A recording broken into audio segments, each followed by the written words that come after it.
Team, c'est touche pas à mon fric. Aujourd'hui, on va discuter avec un agent de la répression des fraudes, enfin un escroc pour être exact. Son but, vous le savez, c'est de vider mon compte bancaire. Et pour ça, on va voir ensemble tous les subterfuges qu'il a mis en place pour essayer d'accéder à mon compte. Et je vais vous expliquer tout ça avec le vocal que j'ai enregistré. Pour commencer, sachez que c'est moi qui ai essayé de l'appeler suite à l'email que j'ai reçu, qu'on va voir plus tard.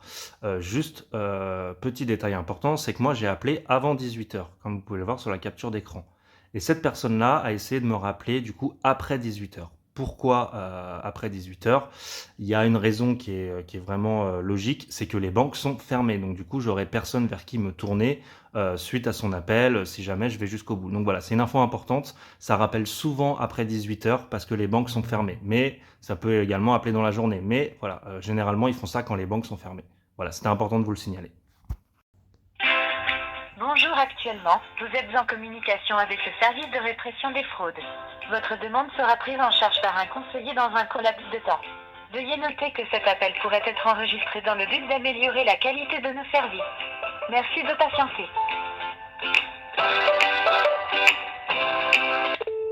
Donc, du coup, comme vous venez de l'entendre, premier subterfuge, il utilise une messagerie qui fait croire qu'on appelle bien un service anti-fraude, voilà, pour vous mettre en confiance et ensuite continuer par d'autres subterfuges qu'on va voir par la suite. Il y a la gestion des fraudes, je vous écoute.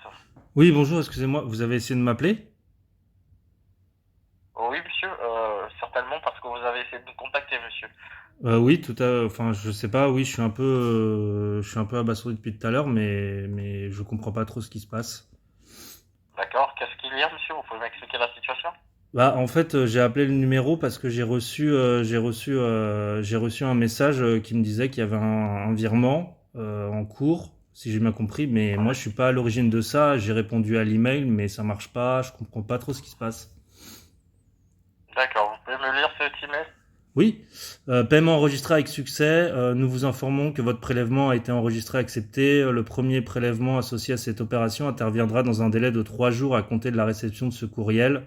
J'ai une référence, j'ai une date. C'était le 7-11 a priori. Date 1290 euros. Et le débiteur, ça s'appelle Simsa. Moi, je D'accord, sais pas de quoi on parle. on va vérifier. Vous avez une référence? Oui, tout à fait. C'est N comme Noémie 8. Parfait. Hop, patientez s'il vous plaît. Oui. Je vérifie. Qu'est-ce qu'il fait semblant de faire là? Qu'est-ce que tu fais semblant là? Votre nom et prénom, monsieur? Alain Dugassi, Alain Dugassier, vous dépendez de quelle agence? caisse d'épargne. Effectivement. Donc vous êtes avec la répression des fraudes, veuillez patienter. D'accord. Mais il y a vraiment une fraude? Bah, monsieur, si vous n'êtes pas à l'origine de la transaction, donc il y aurait ici 1290,60 €, c'est bien ça? Pardon? 1290 et 60 centimes, oui. Ouais. Vous êtes à l'origine de cette transaction? Non, pas du tout. Je vois ici que ça correspond à des réservations de billets d'avion sur des sites de commande en ligne tels que Golf Travel. Non, mais j'ai pas pris de billet d'avion récemment, hein. D'accord, donc c'est pas à vous. Il s'agit bel et bien donc d'une fraude. On va devoir annuler ça pour éviter le débit à votre niveau. Hop, vous allez recevoir le SMS de sécurité pour annuler ça. D'accord. Vos SMS, monsieur. D'accord. Une fois que vous avez le SMS de sécurité, veuillez me le notifier.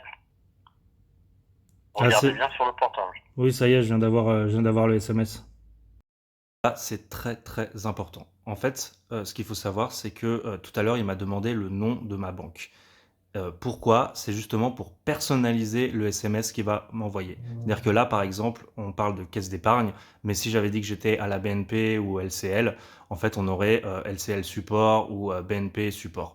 Voilà, donc c'est très très très important de savoir ça. C'est encore un subterfuge qu'il utilise pour donner un peu plus de valeur à son mensonge. Et voilà, c'est comme ça que potentiellement il peut arnaquer les gens parce que ça donne confiance aux gens, parce qu'ils voient tout de suite écrit que c'est la banque en question. Donc c'est très important, voilà, il change selon la banque que vous allez lui annoncer. Deuxième petite chose, il y a un autre numéro dans cet email. Bon, j'ai appelé et ça ne répond pas. Voilà, je ne sais pas à quoi correspond ce numéro, mais c'est absolument pas SOS carte ou je sais pas quoi. Voilà, on reprend. Est-ce que vous avez? J'ai reçu le SMS caisse d'épargne support pour garantir Oui. votre sécurité, blabla, cliquez sur le lien.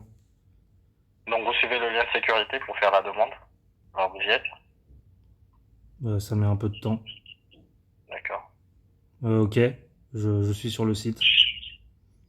Est-ce que vous avez? Annulation de prélèvement. Commencer la procédure. Voilà, donc vous faites commencer la procédure pour initier la demande. D'accord, et là il me demande identifiant et mot de passe. Voilà, vous devez vous identifier, monsieur, effectivement. Donc vous connaissez bien votre identifiant caisse d'épargne, vous vous identifiez.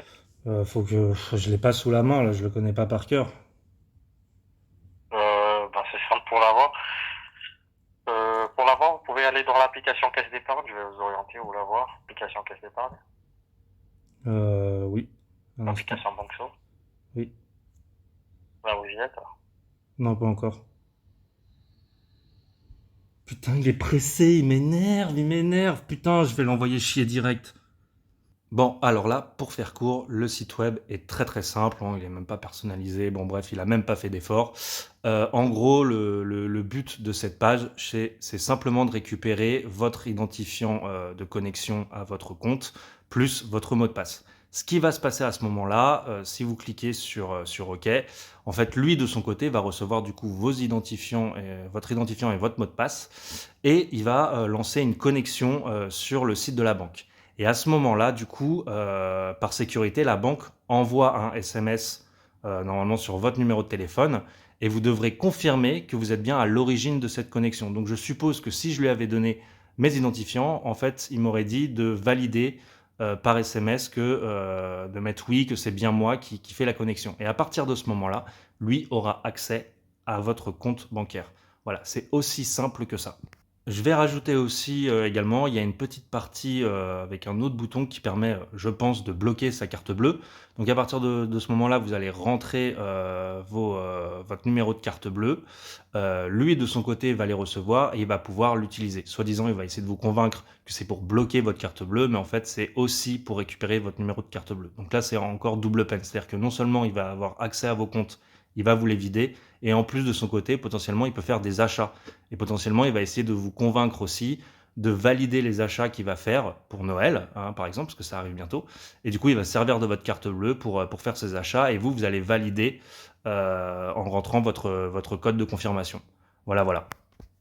Ah mais attendez, c'est pas un vrai site là. Pardon? C'est pas un vrai site. C'est bien sûr que si, vous êtes avec le site de l'algorithme pour la demande d'annulation, monsieur. Vous devez vous authentifier pour recevoir les confirmations d'annulation. Bah, quand je me mets sur la caisse d'épargne, il y a marqué ne jamais communiquer les identifiants. C'est un faux site. Vous êtes un arnaqueur. Vous n'êtes pas en train de me le communiquer, monsieur. D'accord? Vous êtes un arnaqueur. Vous vous rendez compte de ce que vous êtes en train de dire? Vous êtes avec un agent habilité à vous sécuriser, monsieur. Bah écoutez, moi j'ai l'impression que vous êtes un arnaqueur. Bah, pas du tout, monsieur. Donc là, vous êtes dans votre application? Non, bah il y a marqué de pas donner mes identifiants.